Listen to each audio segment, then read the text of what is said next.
আমাদের শহীদ মোহাম্মদ সাইফুল ইসলাম ভাইয়ের তাকে হত্যা করা হয়েছে, তার প্রতিবাদে বিভিন্ন জায়গায় মিছিল হয়েছে, সমাবেশ হয়েছে। এজন্য আমি গাড়ি থামিয়ে থামিয়ে বিভিন্ন জায়গায়, কখনো ভ্যানে কখনো অটোতে এইভাবে উঠে কষ্ট করে এসেছি, শুধু সাতক্ষীরা থেকে। ভাই, এটা কোরআনের মজলিস, আদব রক্ষা করে আসেন। আজকের ক্ষেত্রে আমি শিক্ষক, আপনারা ছাত্র, যতটুকু সম্ভব কোরআন এবং হাদিস থেকে কিছু মেসেজ আজকে আপনাদেরকে দিয়ে যাব ইনশাআল্লাহ। প্রিয় ভাইয়েরা, কোরআনে কারীম এসেছেন জাহান্নামের রাস্তা থেকে ফিরানোর জন্য। কোরআনে কারীম এসেছেন আপনাকে আমাকে প্রসিদ্ধ করে জান্নাতের মেহমান বানানোর জন্য। বলি সুবহানাল্লাহি ওয়া বিহামদিহি। সুতরাং কোরআনে কারীমের সাথে সম্পর্ক থাকবে যার, দুনিয়া এবং আখিরাতে আল্লাহ রাব্বুল আলামিন সম্মানিত করবেন তার। কোরআনে কারীমের সাথে যার সম্পর্ক হয়েছে, গোটা পৃথিবীতে আল্লাহ রাব্বুল আলামিন তার সম্মান আকাশচুম্বী করে দিয়েছেন। তার একটা ছোট্ট প্রমাণ দেই। বিগত 17টা বছর বাংলাদেশে ইসলাম, কোরআন এবং আলেম ওলামার ওপরে যে পরিমাণ জুলুম, অত্যাচার, নির্যাতন করেছে, আলেমদেরকে হেয় প্রতিপন্ন করে, আবু জেহেল যেমন করে ওয়াকাল আল্লাযীনা কাফারু লা তাসমাউ লিহাযাল কুরআন ওয়ালগাউ ফীহি লাআল্লাকুম তাগলিবুন। আবু জেহেল চেয়েছিল মুহাম্মাদের কণ্ঠে যেন কেউ কোরআনে কারীম না শোনে, মুহাম্মাদের কণ্ঠকে স্তব্ধ করে গোটা জাতিকে কোরআন শোনা থেকে বঞ্চিত করার জন্য আবু জেহেল, সাইবা, উতবা, ওলীদ ইবনে মুগীরারা চেষ্টা করেছিল, কিন্তু তারা পারে নাই। শেষ পর্যন্ত তারা লাঞ্ছিত, অপমানিত হয়ে জমিন থেকে বিদায় নিয়েছেন। অথচ মুহাম্মদ সাল্লাল্লাহু আলাইহি ওয়াসাল্লামের উত্তরসূরিরা এখনো পর্যন্ত কোরআনে কারীম বাস্তবায়ন করার জন্য সংগ্রাম করে যাচ্ছেন, ঠিক কিনা বলেন? সম্মানিত প্রিয় ভাইয়েরা, ঠিক তেমনি করে বিগত 17টা বছর তারা চেয়েছিল আলেমদের কণ্ঠকে স্তব্ধ করে, জেলখানায় ভরে, কোরআনের তাফসীর বন্ধ করে, মসজিদ মাদ্রাসা বন্ধ করে, ইসলামিক জলসা বন্ধ করে এদেশের মানুষকে কোরআন শোনা থেকে বঞ্চিত করবে, কিন্তু তারা পারে নাই। কারণ কোরআন হেফাজতের দায়িত্ব নিয়েছেন কে? আল্লাহ। তারা ইসলামের সাথে, কোরআনের সাথে, আলেম ওলামার সাথে বিয়াদবি করার কারণে লাঞ্ছিত, অপমানিত করে আল্লাহ তাআলা জমিন থেকে, এই দেশ থেকে বিতাড়িত করেছেন, ঠিক কিনা বলেন? সম্মানিত প্রিয় ভাইরা, এবার আসুন। ওমাই ইউহিনিল্লাহু ফামা লাহু মিন মুকরিম ইন্নাল্লাহা ইয়াফআলু মা ইয়াশা। আল্লাহ পাক বলছেন, আমি যাকে ইচ্ছা তাকে সম্মানিত করি, আবার যখন ইচ্ছা তার থেকে আমি সম্মানের চেয়ার কেড়ে নেই। কথা বুঝতে পেরেছেন? তো ওরা চেষ্টা করেছিল, কোরআনের পাখি আল্লামা দেলাওয়ার হোসাইন সাইদি রাহিমাহুল্লাহ তার উলঙ্গ ছবি তৈরি করে রাস্তার মোড়ে মোড়ে দিয়ে, জুতোর মালা গলায় দিয়ে তারা লিখে দিয়েছিল রাজাকার। গত বছর চুয়াডাঙ্গাতে আমার একটা প্রোগ্রাম, স্টেজ পর্যন্ত এসেছি, আমাকে উঠতে দেওয়া হবে না। কেন? বললো বাসা কোথায়? আমি বললাম সাতক্ষীরা। এক কথায় তারা বললেন সাতক্ষীরার মানুষ রাজাকার, সুতরাং রাজাকার এই স্টেজে উঠতে পারবে না, ওয়াজ করতে পারবে না। 36 বছর বয়স আমার, আমি বলে রাজাকার। তো এই রাজাকার শব্দ দ্বারা, রাজাকার উপাধি দিয়ে তারা বাংলার আলেম ওলামা, বাংলার মুসলমানদেরকে, বাংলার মানুষদেরকে জিম্মি করেছিল। আজকে সেই রাজাকার শব্দের স্লোগান দিয়ে বাংলার জমিন থেকে স্বৈরাচারকে আল্লাহ পাক বিদায় করে দিয়েছেন। ক্ষমতাকার। সুতরাং চেয়েছিল আলেমদেরকে অপমানিত করবে, কিন্তু আমাদের শাইখুল হাদিস আল্লামা মামুনুল হক 30টা মামলা দিয়েছিল, কোনো মামলা টেকে নাই, সব মিথ্যা। ধর্ষণ, খুন, গুম, এমন কোনো অপরাধের মামলা নেই যা দেওয়া হয়নি। মানে চেয়েছিল এদেরকে আলেমদেরকে শেষ করার জন্য। কিন্তু দেখেন কিভাবে সম্মান আল্লাহ দিয়েছেন। আলেমদেরকে যখন কোটে তোলা হতো, তখন মানুষ সালাম দিতেন, দোয়া করতেন, মুসাফা করার জন্য এগিয়ে যেতেন, চোখের পানি ফেলাতেন। এটা একটা সম্মান। কিন্তু বর্তমান সেই নেতাদেরকে, সেই স্বৈরাচারদেরকে যখন কোটে তোলা হয়, মানুষ কিল, ঘুষি, চড়, লাথি, আছে না নাই? এটা তো দুনিয়ার অপমান, আর পরকালেরটা এখনো পড়ে আছে। এই জন্য প্রিয় মোহতারাম দোস্ত আর বুজুর্গ একটা কথা বলি, খবরদার, আলেমদের শানে, কোরআনের শানে, ইসলামের শানে, নবীজির শানে বিয়াদবি করো না।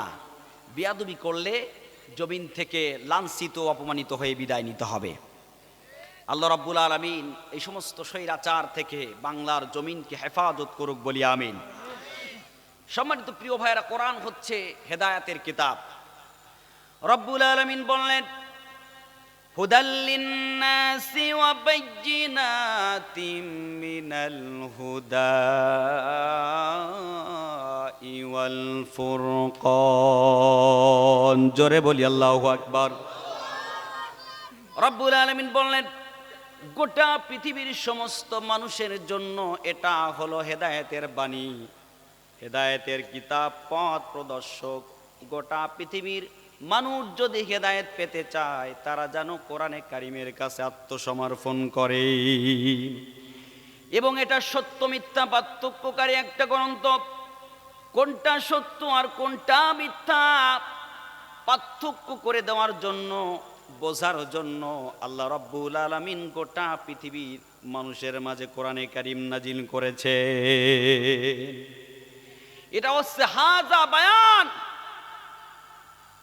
হাযা বায়ানুল লিন্নাস ওয়া হুদা ওয়া মাউইযাতুল লিল মুত্তাকিন। সুবহানাল্লাহ।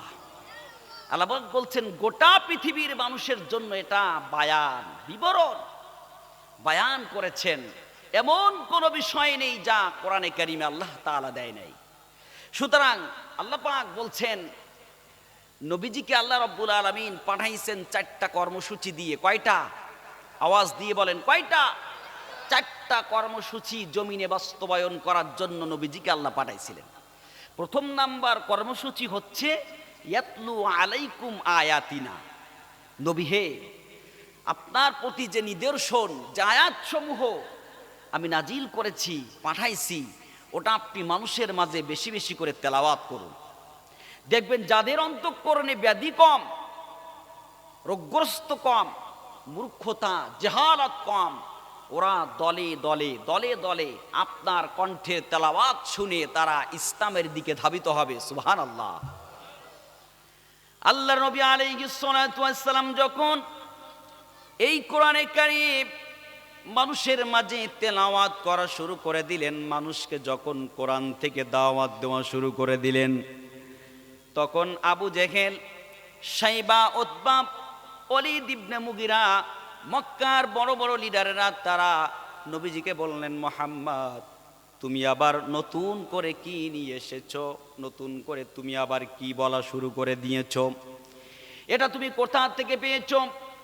নবীজি বললেন, এটা ওই আল্লাহ রাব্বুল আলামিনের দেওয়া ঐশী বাণী, আল্লাহ রাব্বুল আলামিন আমার কাছে পাঠাইছেন। কারণ নবীজি ছিলেন উম্মি, তিনি জানতেন না কোরআনে কারিম, তিনিও জানতেন না, গোটা পৃথিবীবাসী জানে না। যেহেতু নবীজিকে আল্লাহ রাব্বুল আলামিন শিখাইছেন, জানাইছেন, এজন্য তার দায়িত্ব হলো গোটা পৃথিবীবাসীকে জানাই দেওয়া। তার দায়িত্ব হচ্ছে গোটা পৃথিবীবাসীকে জানাই দেওয়া। যখন তিনি জানানোর জন্য এ কোরআনের দাওয়াত শুরু করে দিলেন, তখন আবু জেহেল, তার চেলারা সবাই বলছে, মুহাম্মদ, এটা নতুন করে কোত্থেকে পাইছো? তারা ছিল আরবি ভাষা তারা বুঝতেন। তো তারা বলছে, এটা কই পাইছো তুমি? কয়, আল্লাহ তাআলা দিয়েছেন। তখন ওই কাফেররা বললেন, না, এটা আল্লাহ দেয় নাই। আফতারা আলাল্লাহি কাযিবান আম বিহি জিন্নাহ, নিশ্চয় তুমি এটা আল্লাহর নামে তুমি মিথ্যা বলছো, আর তা না হয় জিনেরা তোমাকে শিখাইছে। হয় তুমি আল্লাহর নামে মিথ্যা বলছো, আর তা না হয় জিনেরা তোমাকে শিখাইছে, আর তা না হলে মানুষদের কাছ থেকে তুমি শিখেছো, অন্য আরেকজনের থেকে শিখে তার থেকে নিয়ে তুমি বলতেছো। তুমি কেন খামোখা আল্লাহর নামে মিথ্যা বলো? আল্লাহ তো তোমাকে দেয় নাই। আরে তোমার মতো একটা পাগল, দেখতে অসুন্দর, অর্থ নাই, কিচ্ছু নাই, সমাজে তার কোনো মূল্যই নাই, তার উপরে বলে আল্লাহ কোরআন নাজিল করে। মানে এইভাবে যখন বিভিন্নভাবে নবীজিকে কটাক্ষ করছেন, অপমানিত করছেন, লাঞ্ছিত করছেন, ছোট বড় কথা বলছেন, দুনিয়ার কেউ শুনুক আর না শুনুক, একজন শুনতেছেন, তিনি কে? আওয়াজ দিয়ে বলেন কে? আল্লাহ। আল্লাহ শুনেছেন, সাথে সাথে আল্লাহ রব্বুল আলামিন জবাব দিয়েছেন। রব্বুল আলামিন নবীজিকে বললেন, হে নবী, আমার এই ঐশী বাণী, আমার এই কোরআনে কারীম তারা মানতে চাইতেছে না, তারা মিথ্যা প্রমাণিত করার চেষ্টা করে। সুতরাং আমি এই কোরআন নিয়ে ওই কাফেরদের মাঝে আল্লাহ রব্বুল আলামিন 3 বার চ্যালেঞ্জ ছুড়ে দিলেন। আল্লাহ পাক প্রথম নাম্বার চ্যালেঞ্জ করলেন সূরা বনি ইসরাঈলের 88 নম্বর আয়াত। রব্বুল আলামিন বললেন, কুল লা ইন জিতামাআতিল ইনসু ওয়াল জিন্নু আলা আইয়াতু বিমিসলি হাযাল কুরআন লা ইয়াতুনা বিমিসলিহি ওয়ালাউ কানা বা'দুহুম লিবা'দিন যাহিরা।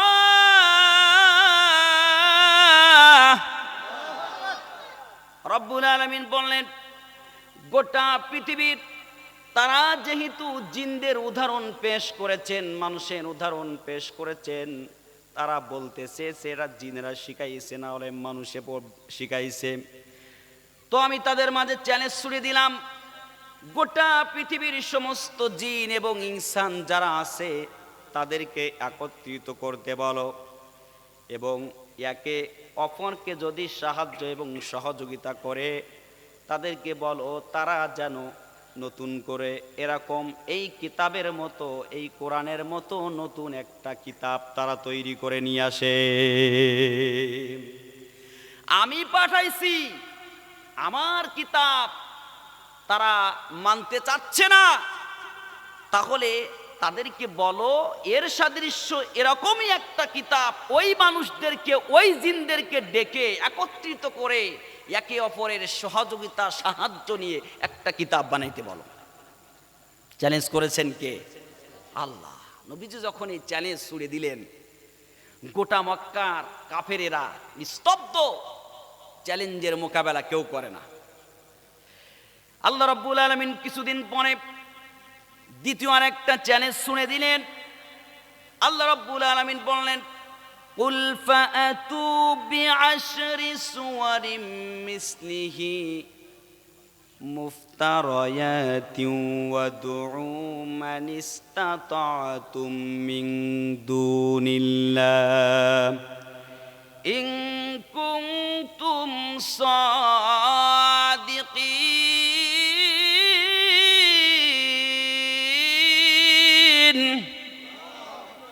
রব্বুল আলামিন বললেন, পুরা একটা কিতাব যেহেতু তারা তৈরি করতে পারবে না, তাহলে তাদেরকে বলো অন্তত তারা যেন 10টা সূরা তৈরি করে নিয়ে আসে।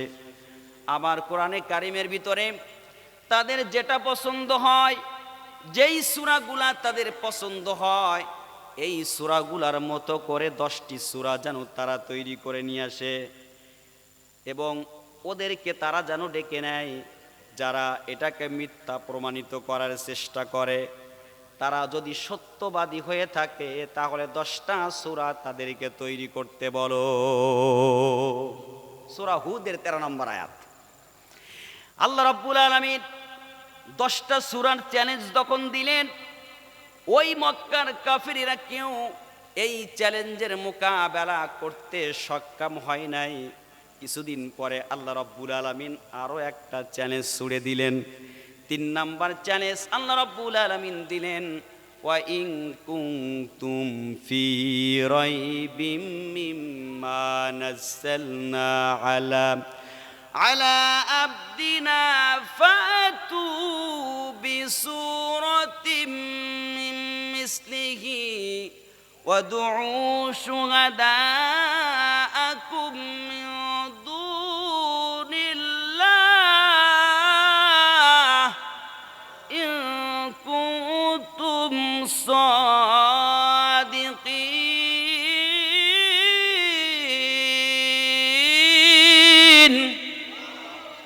রব্বুল আলামিন বললেন, একটা কিতাবের চ্যালেঞ্জ যেহেতু গ্রহণ করলো না, 10টা সূরার চ্যালেঞ্জ যেহেতু গ্রহণ করতে তারা সক্ষম হলো না, তাহলে তাদেরকে বলো তারা যেন একটা সূরা অন্তত তৈরি করে দেখায়।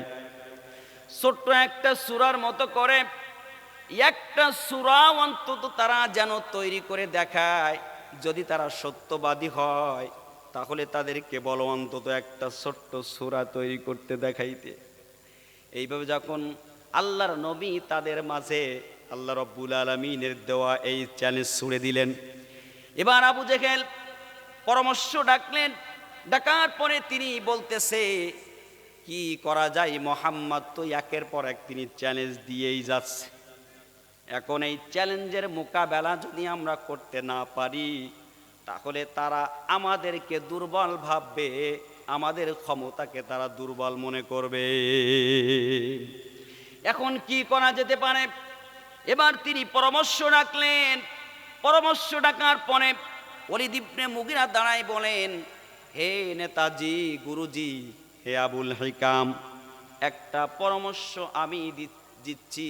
পরামর্শটা হলো, আমরা খুঁজে বাহির করি এই নগরীর ভিতরে কে আছে এমন, এই দেশের ভিতরে কে আছে এমন, এই সমাজে কে আছে এমন যে আরবি ভাষা বোঝে, আরবিক বিশেষজ্ঞ কে আছে, সাহিত্য কে আছে, তাকে আমরা খুঁজে বাহির করি।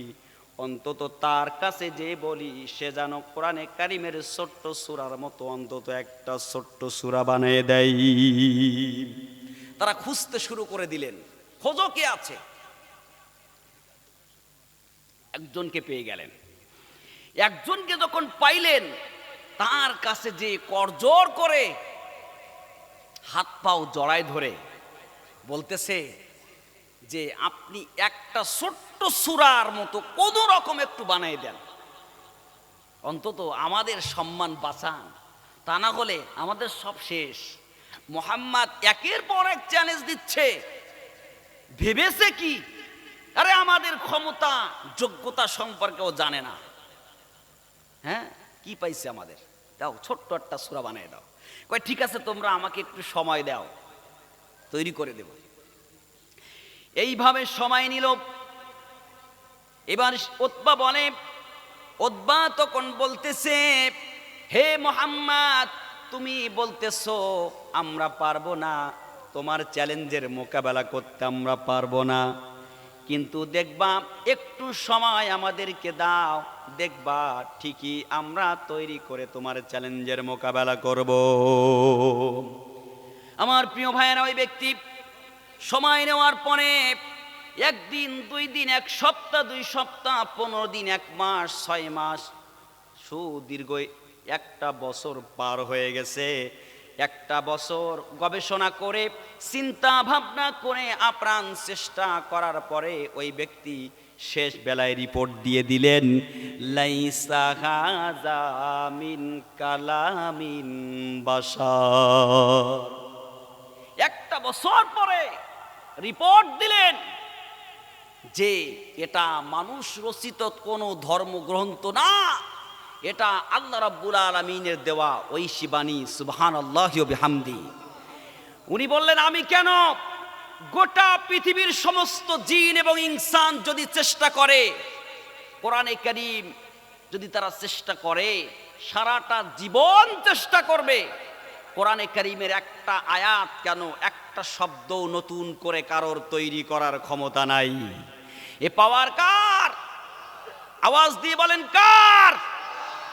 প্রত্যেকটা কিতাব লেখার পরে শেষ বেলায় লেখক বলে যে ভুল হলে ধরাই দিবেন, পরবর্তী সংস্করণে ঠিক করে দেওয়া হবে। কিন্তু আল্লাহ পাক সর্বপ্রথম জানাই দিয়েছেন, মূল হেডিং প্রথমে বলেছেন, জালিকাল কিতাবুল লা রাইবা ফি, এর ভিতরে কোনো রকম সন্দেহ সঞ্চয়ের কোনো অবকাশ নাই। সুতরাং আজকে যারা এই কোরআনের আইন দ্বারা যারা রাষ্ট্র পরিচালনা করতে চায় না, এই জমিনে যারা কোরআনের আইন বাস্তবায়ন করতে চায় না, মনে রাখতে হবে তাদের চরিত্রও ঠিক আবু জেহেলের মতো। কথা বলেন ঠিক না বেঠিক? কারণ আবু জেহেল চেয়েছিল যদি মক্কাবাসী যদি গোটা দুনিয়াবাসী কোরআন অনুযায়ী জীবনযাপন করে, তাহলে আমার অবৈধ ক্ষমতা থাকবে না। সে কারণেই চেষ্টা করেছিল তিনি মুহাম্মাদের কণ্ঠকে স্তব্ধ করা, কোরআনের আইনকে বন্ধ করা, কোরআন বাস্তবায়ন করা তিনি বন্ধ করার চেষ্টা করেছিল, যেমন পারে নাই।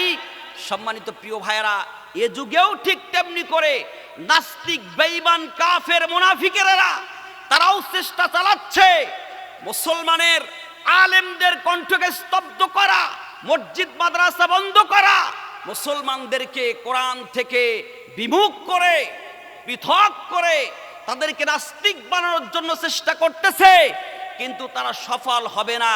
জমিনের মালিককে মনে রাখতে হবে, আমরা মুসলমান যতদিন বেঁচে থাকব, এই শরীরে যতদিন রক্ত ফোঁটা থাকবে, এ দেহে প্রাণ থাকবে, ততদিন একটাই আওয়াজ দিয়ে যাব। সেই আওয়াজটা হচ্ছে কি, যে এই জমিনে কোরআনের আইন বাস্তবায়ন হতেই হবে। কথা বলেন ঠিক না বেঠিক? সম্মানিত প্রিয় ভাইয়েরা, কোরআনিক সমাজ, ইসলামিক সমাজ যদি ব্যক্তিত্ব জীবন থেকে আন্তর্জাতিক পর্যন্ত যদি কোরআনে কারিমের নেতৃত্ব থাকে, কোরআনে কারিমের বাস্তবায়ন থাকে, তাহলে ব্যক্তিত্ব জীবন থেকে আন্তর্জাতিক পর্যন্ত সমস্ত দায়িত্ব আল্লাহ রাব্বুল আলামিন জিম্মাদারি নিয়ে নেবেন। ঠিক কিনা বলেন? সম্মানিত প্রিয় ভাইরা, আসুন সেই কোরআনে কারিমের সূরা হামিম সেজদার 41 নম্বর সূরা হামিম সেজদার 30 নম্বর আয়াত আমি তেলাওয়াত করেছি। 30 নম্বর আয়াত থেকে কিছু আয়াত আমি তেলাওয়াত করেছি।